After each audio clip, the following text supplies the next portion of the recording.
Diagnóstico de la enfermedad de Chagas. Diagnóstico clínico y epidemiológico. Los datos más importantes del interrogatorio son la procedencia del paciente, si éste proviene de un área endémica, el tipo de vivienda del paciente, si conoce el chipo y recuerda haber sido picado por este. Sin embargo, la mayoría de los pacientes no recuerda haber sido picado por el chipo. También debe averiguarse si hay antecedentes de transfusión sanguínea y si hay antecedentes familiares de cardiopatía chagásica. En el examen físico durante la fase aguda son importantes los hallazgos referentes a edemas, fiebre, hepatoesplenomegalia, infarto ganglionar, taquicardia, arritmias y signos de insuficiencia cardíaca.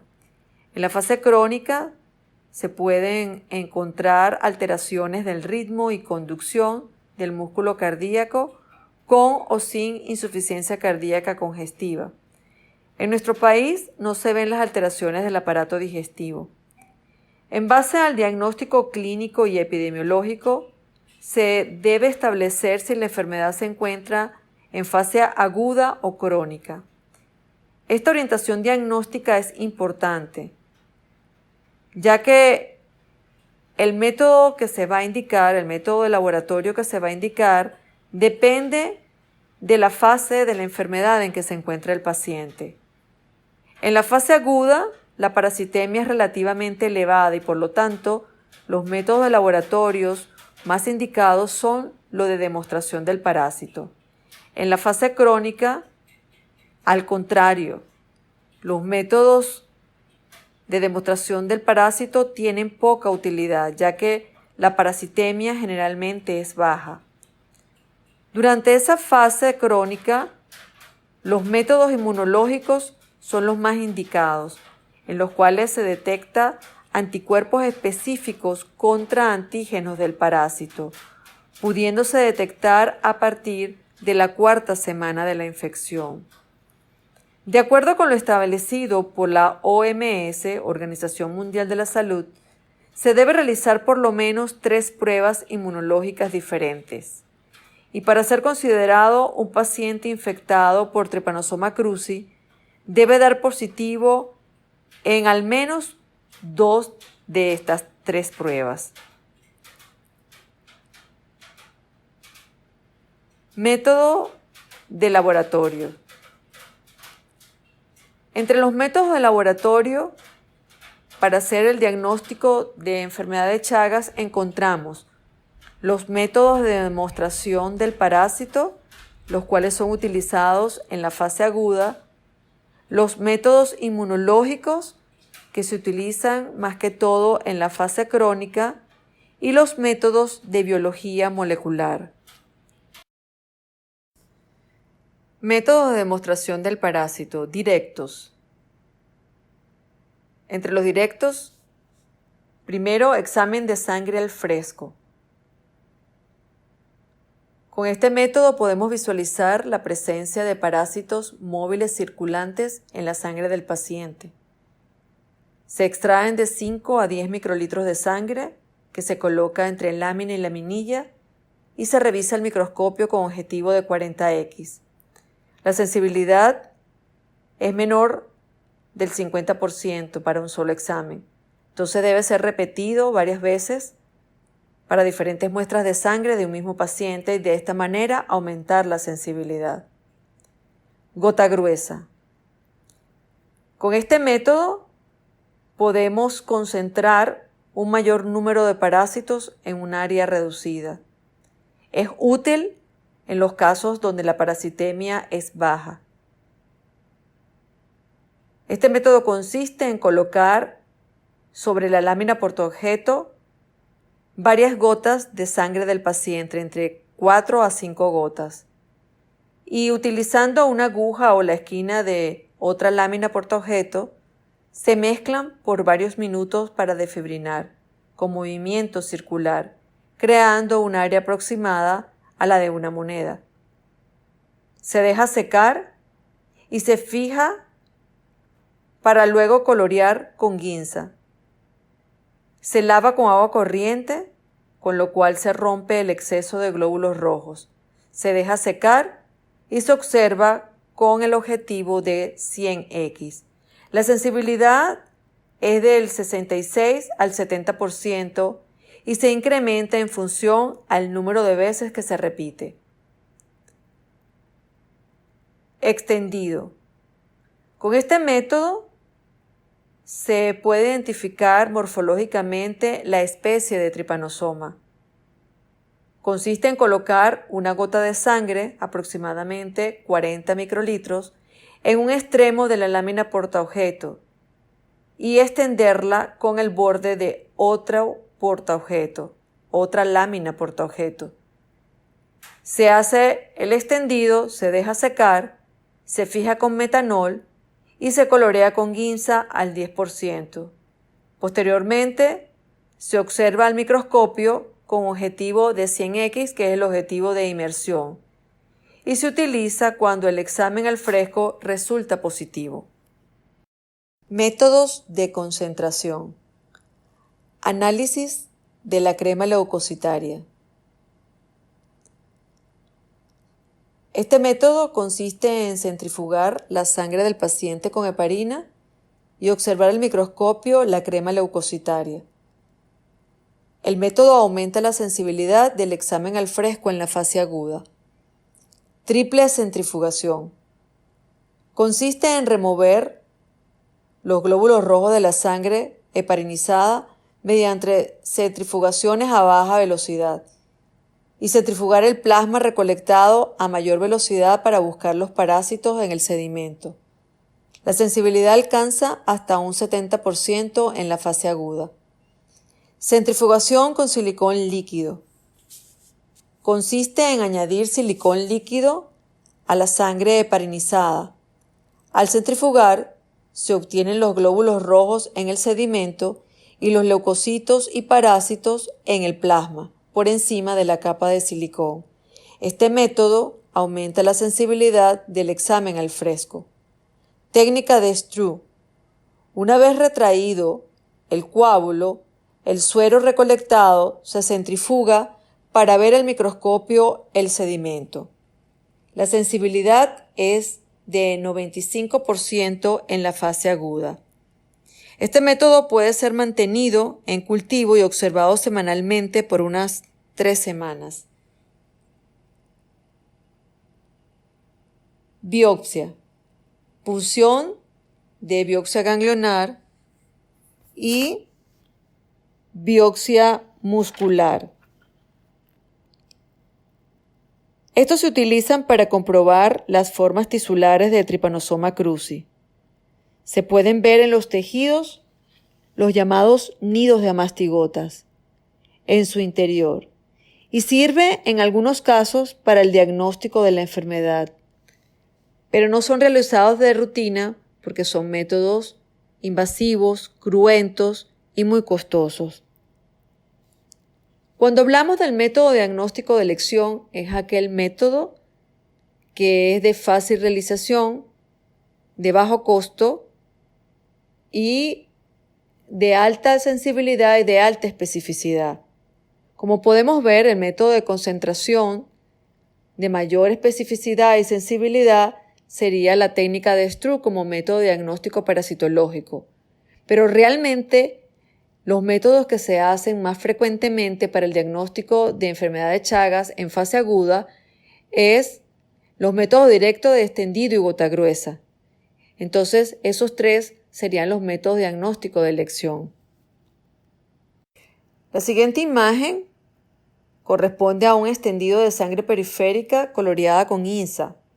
Sabemos que es sangre porque observamos los glóbulos rojos apilados que se colorearon de color rojo, color vino tinto, mientras que el parásito se tiñó de violáceo o violeta con tonalidades morado oscuro en sus inclusiones internas, o sea, en el núcleo y el kinetoplasto. Tiene forma de C. Puedo decir que es un tripomastigota porque está lo ubicamos donde se encuentra en la sangre. Tiene forma de C, podemos observar que hacia el extremo anterior, por delante del núcleo, sale el flagelo. Esa estructura ovoide que se encuentra en la parte media es el núcleo y posterior al núcleo se va a encontrar un manchón grueso, redondeado, que pareciera que sobresaliera de los bordes del parásito, que corresponde al kinetoplasto. Métodos indirectos, como sería la inoculación en animales sensibles. Principalmente se utiliza ratones o cobayos, los cuales son inoculados con sangre nitratada o no, o también pueden ser inoculados con crema leucocitaria obtenida de la sangre del paciente centrifugada. El periodo de observación es variable, desde una semana a 2 o más meses. Posteriormente se busca en la sangre de los animales inoculados los parásitos, mediante el método de examen al fresco, y se colorean los extendidos. Cultivos en medios artificiales. Consiste en colocar gotas de sangre del paciente, 0.5 mililitros por tubo, en 3 tubos de cultivo. Se deja crecer el parásito a 27 grados centígrados y se revisa a los 20 días, a los 30 días y a los 45 días, buscando qué forma del parásito, qué forma morfológica, la forma de epimastigotas en estos medios de cultivo. Se toma una muestra del cultivo, se hace un extendido y se colorea con guinza para buscar el microscopio y hacer el diagnóstico específico. El 6% de los casos crónicos son positivos. En la fase aguda, su sensibilidad es del 100%. Senodiagnóstico. El senodiagnóstico es la técnica que se realiza mediante la ingesta de sangre del paciente por vectores triatominos sanos de laboratorio, bien sea directamente del paciente, eso se llama senodiagnóstico natural, o de sangre tomada de este paciente y colocada en bolsas de membranas que permitan que el triatomino se alimente a través de ellas. Esto se llama senodiagnóstico artificial. Se examinan luego las heces del vector a la semana, al mes y posteriormente a los 3 meses. Podemos observar en las siguientes imágenes la forma epimastigota de Trypanosoma cruzi en medios de cultivo. La fotografía inferior podemos apreciar el flagelo, el núcleo que se encuentra en el medio del cuerpo del parásito, el kinetoplasto que se colorea un poco más oscuro que el núcleo, el cual se encuentra delante a un lado del núcleo, hacia la parte anterior del núcleo. Métodos inmunológicos.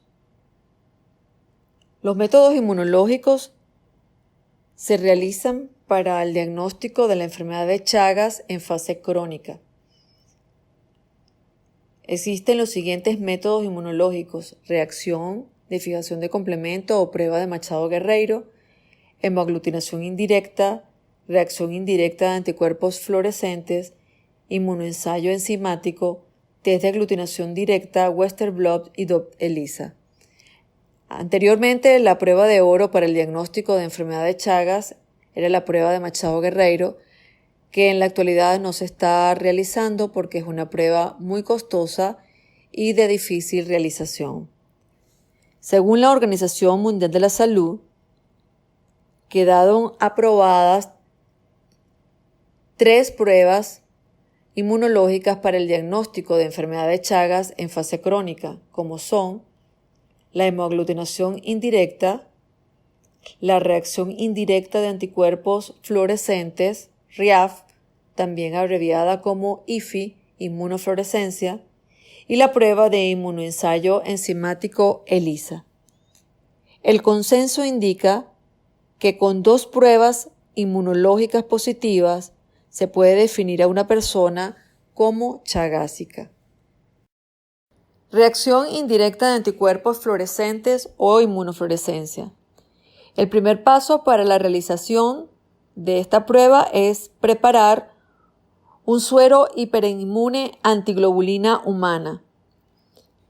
Para eso se debe inocular conejos o carneros con dosis crecientes de suero humano, el cual contiene las diferentes clases de inmunoglobulinas: IgG, IgA, IgM, IgE, IgD.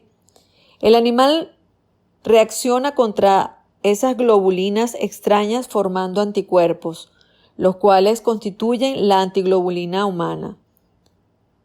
Seguidamente, esa antiglobulina humana es marcada con una sustancia fluorescente, el isotiocianato de fluoroseína, denominándose conjugado a este complejo.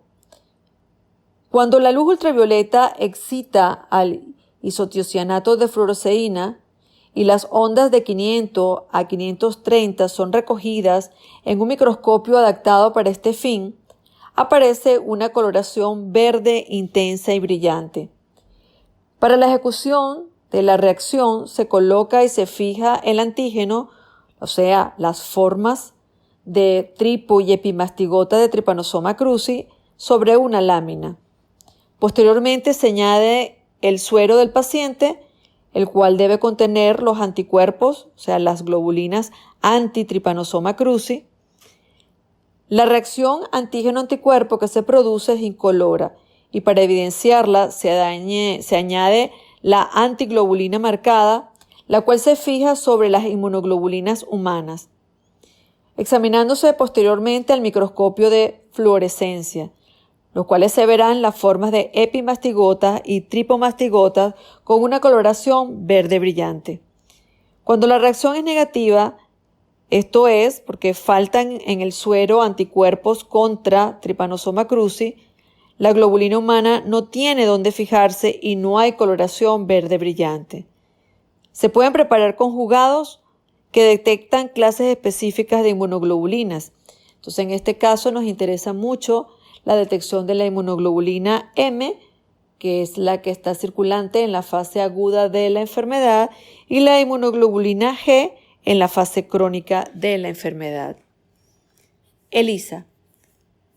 Esta prueba se trata de una prueba de ensayo inmunoenzimático en la cual los antígenos provenientes de epimastigotas y tripomastigotas de Trypanosoma cruzi son absorbidos en los pozos de las placas de microtitulación de las placas de ELISA. Los anticuerpos del paciente reaccionarán con los antígenos y la reacción se revelará agregándole una antiinmunoglobulina marcada con una enzima, fosfatasa, peroxidasa. Al añadir el sustrato apropiado para la enzima, la reacción se evidenciará por coloración, la cual puede ser evaluada a simple vista o medida en un espectrofotómetro. La ELISA se utiliza en la actualidad en muchos laboratorios para la detección de muchísimas enfermedades infecciosas. La prueba de ELISA permite también detectar la IgG para la fase crónica de la enfermedad y la IgM para la fase aguda de la enfermedad de Chagas. Hemoaglutinación indirecta. Esta reacción tiene una alta sensibilidad y especificidad. Es una de las pruebas que presenta menos probabilidad de reacciones cruzadas. Su sensibilidad es más alta en la fase aguda de la enfermedad. El fundamento de esta reacción es la adherencia de antígenos específicos sobre la superficie de glóbulos rojos, que luego se aglutinarán al producirse la reacción entre el antígeno y el anticuerpo homólogo existente en el suero del paciente. Para facilitar la adherencia del antígeno a la superficie de los glóbulos rojos, estos deben ser tratados previamente con ácido tánico.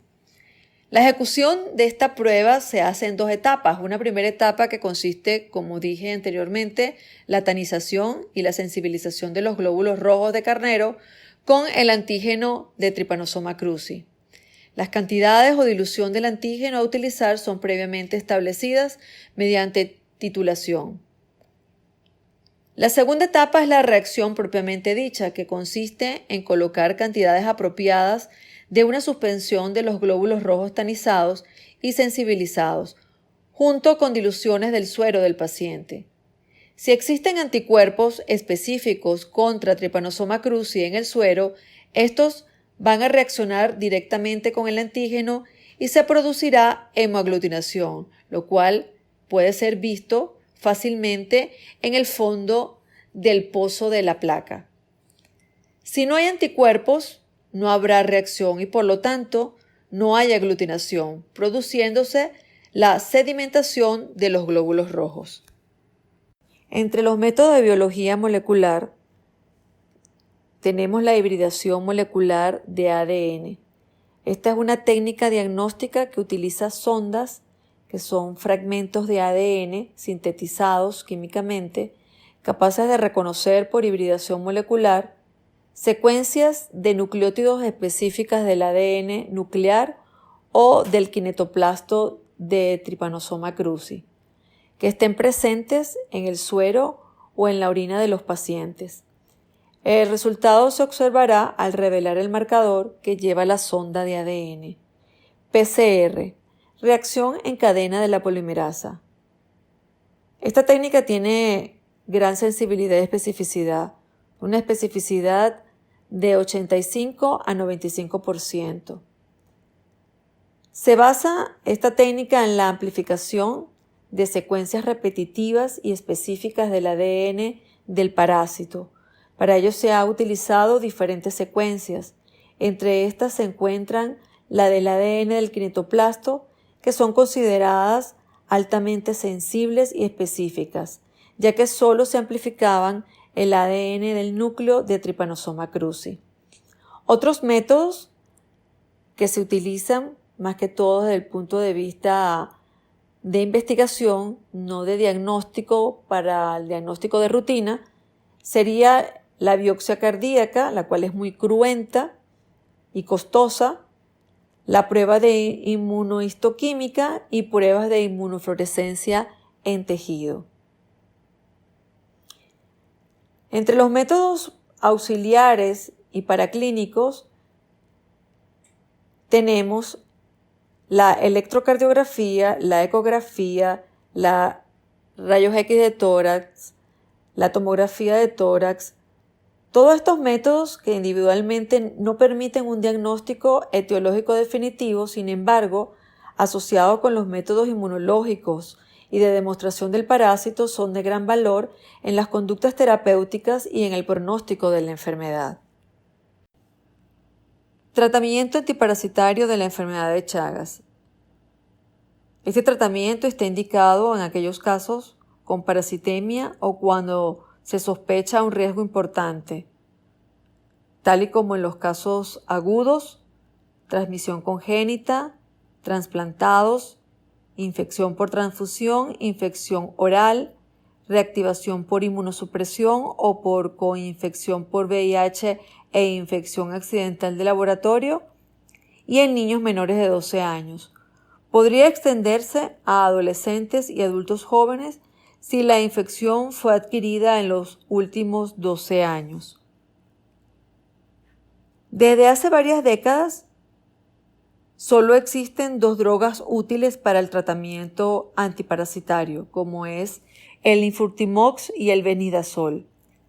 Ambos poseen una eficacia similar y presentan efectos colaterales, tales como rash, náuseas, cefalea, anorexia, neuropatía periférica, mielosupresión, síntomas neurológicos y pérdida de peso. El tratamiento con estas dos drogas son prolongados.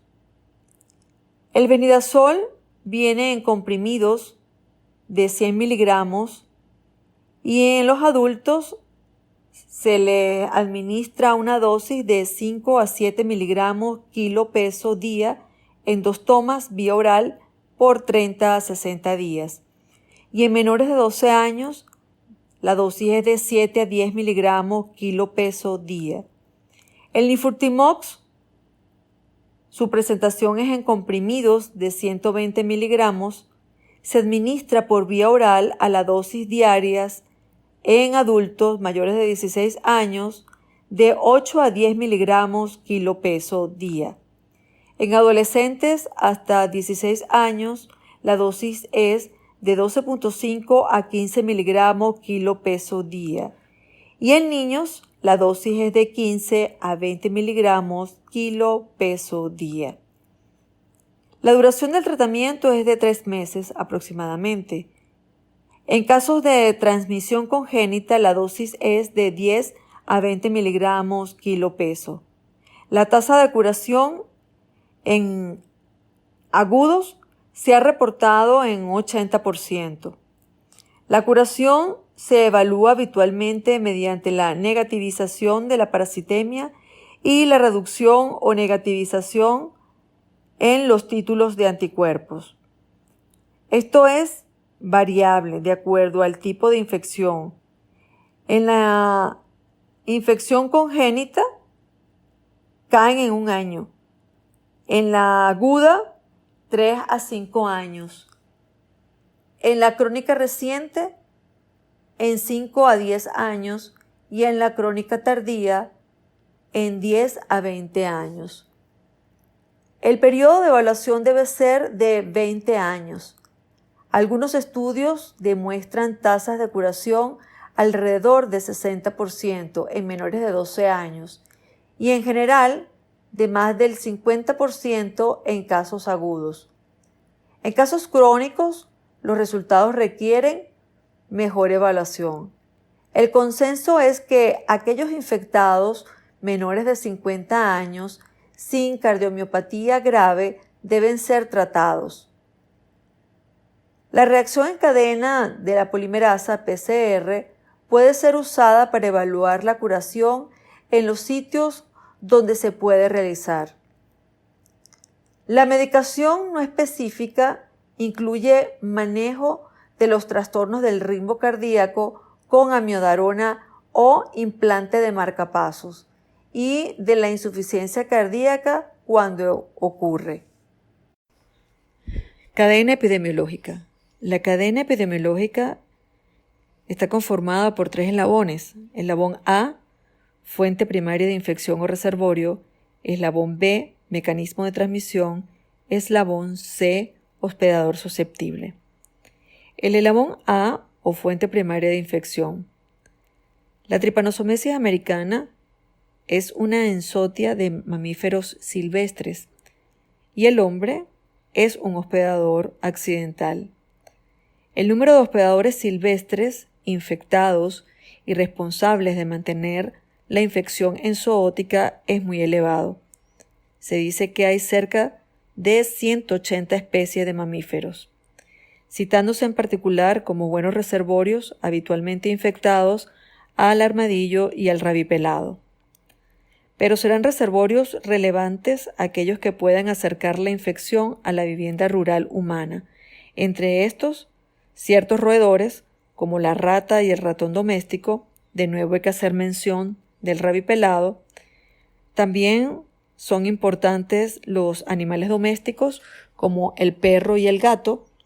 Las aves no son reservorios, aunque son una fuente importante de alimentación para los triatominos.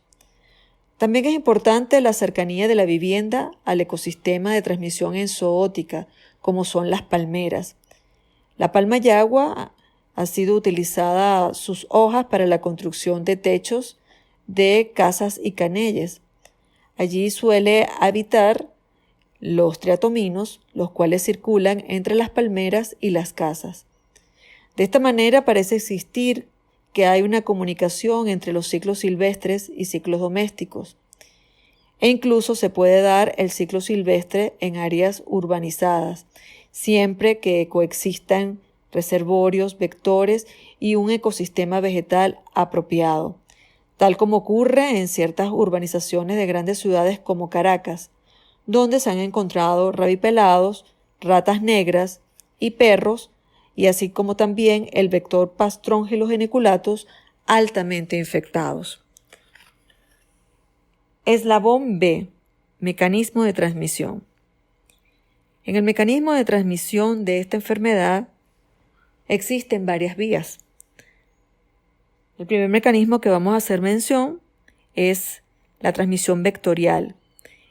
Este es el principal mecanismo de transmisión en condiciones naturales, en donde el parásito pasa del tretomino a través de las heces que deposita el artrópodo en la piel o mucosa durante o después de la picadura.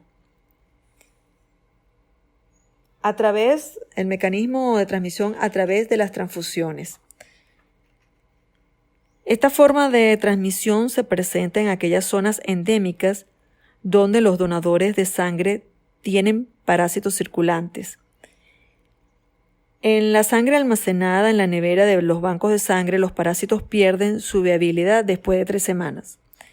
Debido a la importancia de este modo de transmisión, en estas zonas se debe hacer de rutina pruebas inmunológicas en los bancos de sangre para detectar la infección chagásica.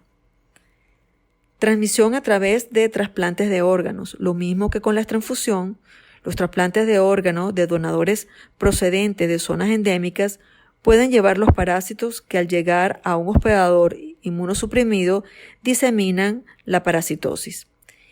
En estos casos se presentan infecciones agudas y en algunos se ha informado casos fatales. Los pacientes chagásicos crónicos se agravan con la inmunosupresión.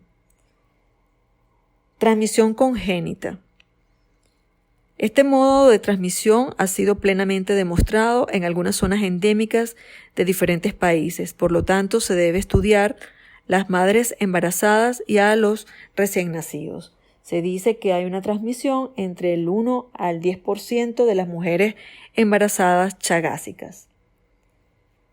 Transmisión a través de la manipulación de sangre, heces, orina y animales infectados que tengan tripomastigotas circulantes. Se ha hablado que puede haber transmisión a través de la ingesta de carne cruda o de sangre de animales infectados. Esto permite la entrada del parásito por las mucosas. Esta demostración se ha realizado en animales, pero no se ha documentado casos en el ser humano. Lo que sí se ha documentado es la transmisión oral a través de vehículos, como por ejemplo en Brasilia, años anteriores, en una feria hubo transmisión a través de la ingesta de jugo de caña, pues se piensa que en las cañas al exprimirlas habían triatominos vivos, los cuales al exprimirlas exprimieron los triatominos, donde quedó el contenido fecal mezclado con el jugo de caña, y las personas que tomaron jugo de caña pues presentaron sintomatología de Chagas agudo. Aquí en Venezuela pues han habido unos 3-4 brotes importantes. En el 2007 en una escuela del Distrito Capital, a través del jugo de guayaba se reportaron 50 casos y 3 fallecidos. En el 2008 en una escuela de Chacao hubo transmisión por jugo de frutas, donde se reportó 128 casos y un fallecido, y en el 2009 en Vargas, a través del jugo de guayaba, reportaron 80 casos y 4 fallecidos. También está la transmisión accidental. En el personal que trabaja en el laboratorio con parásitos vivos, existe potencialmente la posibilidad de inoculación accidental. Y por último, pues el eslabón C, que es el hospedador susceptible. Estamos hablando aquí de los animales mamíferos sanos que no han sido infectados con este parásito, igualmente a el hombre sano. En la siguiente diapositiva estamos colocando varias imágenes para recordarle los mecanismos de transmisión congénita, vectorial y a través de la ingesta oral. Medidas de prevención y control. Debido a que es una infección zoonótica de origen silvestre y por lo tanto no erradicable, el control se basa en la eliminación de los tretominos de las viviendas, bien sea mediante la construcción con materiales desfavorables para el desarrollo de los vectores, evitando los techos de palma y las paredes de bareque, no frisado, o mediante el uso de insecticidas, actualmente piretroides sintéticos a ritmo semestral o anual. El riesgo de transmisión por transfusión se elimina mediante las pruebas inmunológicas para Chagas de todas las sangres donadas en los bancos de sangre, igualmente a los donantes vivos de órganos y tejidos. Debe realizársele pruebas inmunológicas, así como a los receptores, ya que durante la terapia inmunosupresora post-trasplante se puede reactivar la infección. La mayoría de los casos por trasplantes han ocurrido a partir de órganos obtenidos de personas fallecidas. Las madres chagásicas deben ser monitoreadas estrechamente durante el embarazo, evaluar al niño al nacimiento y realizar pruebas inmunológicas de sangre del cordón umbilical. En la siguiente imagen estamos representando con 3 óvalos la cadena epidemiológica. Primer óvalo, eslabón A, fuente de infección primaria, eslabón B, mecanismo de transmisión, eslabón C, hospedador susceptible. Queremos explicar que la profilaxis son las medidas de prevención y control aplicadas para cada eslabón. O sea, las mismas medidas, o sea, una medida para el eslabón A no es la misma aplicada para el eslabón B ni para el eslabón C. Hay especificidad en la medida de prevención y control dependiendo el eslabón que estemos hablando. Cuando hablamos del eslabón A, prácticamente estamos hablando de la fuente de infección primaria humana, cuando el humano está infectado. Cuando presenta Chagas en fase aguda, la importancia de administrar tratamiento para evitar la transmisión y que se infecten nuevos tretominos e infecten a los habitantes de ese grupo familiar. Fíjense que no hablamos del tratamiento para los mamíferos infectados, ya que, como dijimos anteriormente, pues es una enzotia de animales silvestres, es de difícil erradicación. También es importante aquí la educación sanitaria, explicarles a los individuos que se encuentran infectados cómo es la transmisión de esta parasitosis, la importancia de conocer el chipo, que la infección se transmite a través de las heces del chipo, que el chipo, una vez que succiona sangre, defeca, y en las heces del chipo es que se encuentra el parásito.